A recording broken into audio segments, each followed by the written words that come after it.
레버리지 ETF 관련해서 김용범에 대한 비판이 하늘을 찌르고 병적 정명 기록서조차 내지 못하는 안규백 장관에 대해서 우리 군의 사기가 땅에 떨어졌는데 이건 어떻게 봐야 될까요? 아무 말도 안 하기 때문에. 근데 그, 이런 사안에 대해서도 응답 없는 대통령이 보안수사권 폐지 반대에 대한 국민들의 불타오르는 그 여론을 받아들일까요? 근데 정치인은 예. 현실에 적응해야 되는 사람이니까 만약 그러지 않으면은 정권 놓치겠다. 이렇게 판단하면은 뭘 못하겠습니까? 예. 그러니까 지금 자신에 대한 사법 리스크 이런 것도 정권이 바뀌면은 지금 보안수사권 폐지한 거 이런 것도 곧 회복이 될 거라고요. 아. 정권 그렇게 생각 안 하세요? 예, 예. 정권이 바뀌면은 예. 아주 쉽게 바꿀 수 있다고 봅니다. 저는 예. 정권이 바뀌면은 그리고 정권이 민주당 정권이 유지되면은 예. 자신에 대한 재판도 유리해지지 않습니까? 재임 후에도 그렇지 않습니까? 그럼요. 사면받을 수도 있고요. 그렇죠. 여러 가지 그 방도를 택하는 게 그게 정치인으로서의 정도 아닐까요? 예. 정치적으로 해결하는 거. 근데 이렇게 법을 막 우겨가지고 해결하는 것보다 예. 잘해가지고 이재명 대통령이 앞으로 한 4년 동안 정말 잘해가지고 AI 선도국이라는 그 비전도 실현 가능성을 보여주고 하면은 2028년, 2030년에 민주당이 이긴다? 아. 이긴다고 하면은 이 퇴임 후도 뭐 다소 어려움이 있겠지만은 안전이 보장되는 거 아닙니까? 예. 그 길로 가는 게 맞는 거 아닐까요? 아. 예. 그러고 대통령, 누가 봐도 대통령이 참 열심히 했다라고 판단하면은 퇴임 후에 있을 그 재판에도 여러 가지로 영향을 주잖아요. 참작이 될 텐데. 그렇죠. 거의 크죠. 네. 그러니까 그때 민주당이 계속 정권을 잡고 있고 국민들이 전직 대통령에 대한 상당한 호감도가 있다고 하면은 예. 재판도 그 영향을 받다. 이런 방도로 가는 게 자연스럽다 이겁니다. 아. 그러지 않고 법을 바꾼다든지 뭘 해가지고 하면은 우선 정권 연장이 안 되고 예. 정권 재창출에 실패해버리면 모든 게 끝나버리는 거 아닙니까? 최악이죠, 그죠? 그러면 바뀐 보수 정권이 정권을 빼앗아 오는 보수 정권이 가만히 안 두겠네요. 이재명. 그렇지 않겠습니까? 그거는 네. 정권이 그만두는 게 아니라 국민들이 어떤 응징을 원하게 되는 그런 쪽으로 가는데 예. 그렇게 이 마키아벨리가 이런 이야기를 했습니다. 예. 지도자가 피해야 될 것이 두 가지가 있다. 두 가지입니다. 하나는 경멸을 당하는 것이다. 국민들로부터. 또 하나는 원한을 사는 것이다. 예. 했거든요. 지금 이재명 대통령은 지금 하고 있는 이게 원한을 사는 것이 아닌지 아. 경멸을 받는 것이 아닌지 한번 자문자답해봐야 된다고 생각합니다. 예. 조 대표님은 오랫동안 언론인 활동을 하시면서 이승만 대통령, 위대한 건국 대통령이지만 이 개헌을 통해서 끝내 비참한 운명을.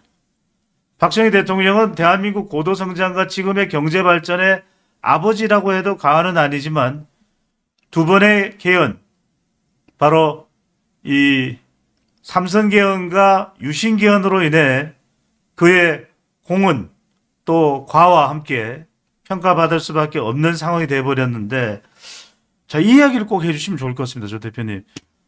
만약에 이 일가를 하셨습니다. 조정식 국회의장의 얼토당토 하지 않은 그 발언에 대해서 피를 볼 것이다. 오랜 경험이 있으시고 최근에는 또 두 대통령의 탄핵까지 경험해 보셨는데, 만약에 이걸 이재명 대통령이 말씀하셨던 대로 거부권을 행사하거나 연임에 대해서 선을 긋거나 공소 취소에 대한 부분에 대해서 취소 움직임을 하지 말라고 하지 않는다면 조 대표님 보시기에 어떤 결과가 올까요? 이 지금 한국의 민주화는 그 예. 핵심 의제가 직접 대통령을 뽑는 권리를 국민들이 가지는 것이었습니다. 예. 그래서 유신에 대해서 왜 국민들이 저항을 했느냐 하면은 유신하면서 그게 간선제로 가버렸잖아요. 그죠? 예. 통일주체 국민회의 대의원을 뽑아가지고 이 사람들이 대통령 뽑았어요. 예. 간접 선거를 한 겁니다. 체육관에서 대통령을 그렇죠. 뽑는 겁니다. 체육관에서 뽑았다고 이렇게 할 정도니까. 예. 거기에 대한 격렬한 저항이 결국 부마 사태와 11.6 사건으로 이어졌잖아요. 그래서 이 역사적 경험을 아는 전두환 전 대통령이 비록 집권 과정에서는 12.12 사건 등 피를 흘렸습니다. 예. 그러나 집권을 하고 보니까 직선제에 대한 열망은 당장 수용할 수는 없고 자기는 직선제 아닌 그 통일주체 국민회의를 통해서 당선되었으니까 예. 그러나 헌법 개정을 통해서 단임만은 한다. 그러니까 직선제와 단임을 같이 받아들여야 맞는데 직선제는 나중에 하고 우선 단임은 지키겠다 해서 그 약속을 지켰어요. 예. 그런데 88년에 서울올림픽이 있을 예정이었잖아요. 그죠? 예. 그런데 87년이 시끄러웠잖아요. 86년도 시끄럽고 이러니까 그때 IOC 위원장 사마란치 씨가 예. 전두환 대통령한테 이렇게 이야기합니다. 정치권을 설득을 해가지고 서울올림픽을 치르고 나서 퇴임하면 안 되겠습니까? 라고. 개막식 대통령이 되어 주십시오라고 예, 요청을 받습니다. 사마란치는 이유가 있어요. 아. 전국이 너무나 불안정하고 또 북한의 위협이 그때 아웅산 사건 난 다음이거든요. 예. 북한이 계속 협박하고 하니까 이게 과연 제대로 이루어질 수 있느냐 하는 높아심에서 그렇게 건의를 합니다. 그러니까 전두환 대통령이 웃으면서 그 걱정하지 말라고 내가 물러나도록 나도 내보다 더 훌륭한 지도자가 지금 줄을 서 있다고 이렇게 이야기를 합니다. 이건 사실입니까? 사실이에요. 그런 대화록도 있어요. 그래서 예. 그걸 거부합니다. 아. 그리고 전두환 대통령이 결국 참 서울 올림픽을 유치한 사람이 88 올림픽 1988년 9월 27일 개막식에는 참석도 못 하잖아요. 아. 그때 벌써 정권이 바뀌니까 워낙 전두환 일가에 대한 비판이 심해지니까 예. 스스로 안 갑니다. 아이고. 스스로 자기가 안 가는 거예요. 그러나 이 서울 올림픽을 성공시켜야 됐다는 것은 이분의 하나의 순정이었어요. 그럼에도 불구하고 단임은 지켰다 이겁니다. 예. 그런 유혹이 있었지만은 전두환도 단임을 지켰는데. 예. 그런데 이재명 대통령은 한국 현대사를 너무 좀 가볍게 보는 것 같아요. 그래서 그 조항이 갖고 있는 어마어마한 역사적 의미를 좀 실감을 했으면 좋겠다 하는 생각에서 제가 그 조항은 피가 묻어 있는 조항이다. 예. 우리가 민주화 과정에서 많은 사람이 감옥에도 가고 또 광주에서의 비극 등 해가지고 피를 흘렸습니다. 거기 피가 묻어 있는 거거든요. 예. 피와 땀과 눈물도 묻어 있고 또 그 피는 공산당과 싸워서 우리가 지켜낸 게 우리의 자유민주주의 아니겠어요? 예. 그러니까 피를 흘려 싸워서 지켜낸 민주주의의 그 핵심이 연임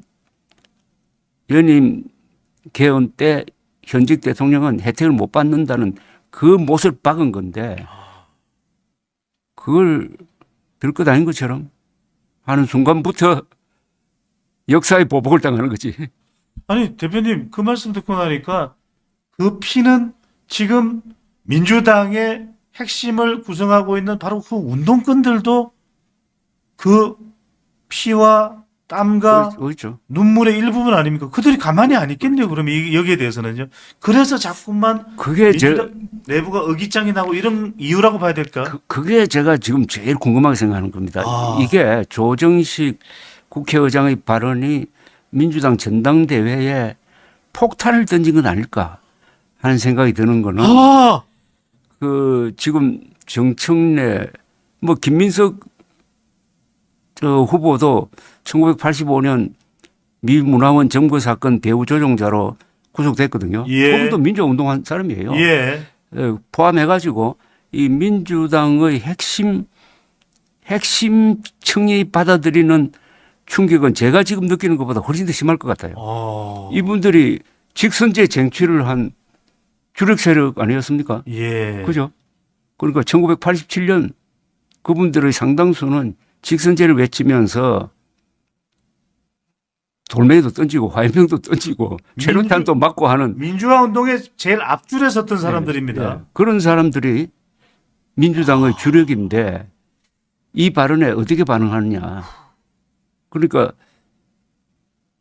김민석, 이재명 이 티켓 어떤 이 조합이 임기 연장을 꾀한다.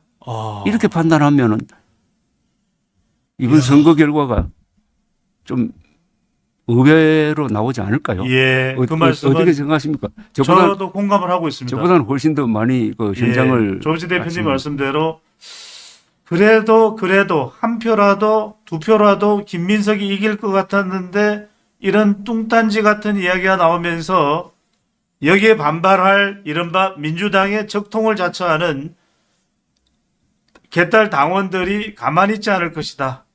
연임을 깨하는 대통령이 밀어주는 연임을 깨하는 것처럼 의심을 받고 있는 국회의장이 이야기를 하니까요.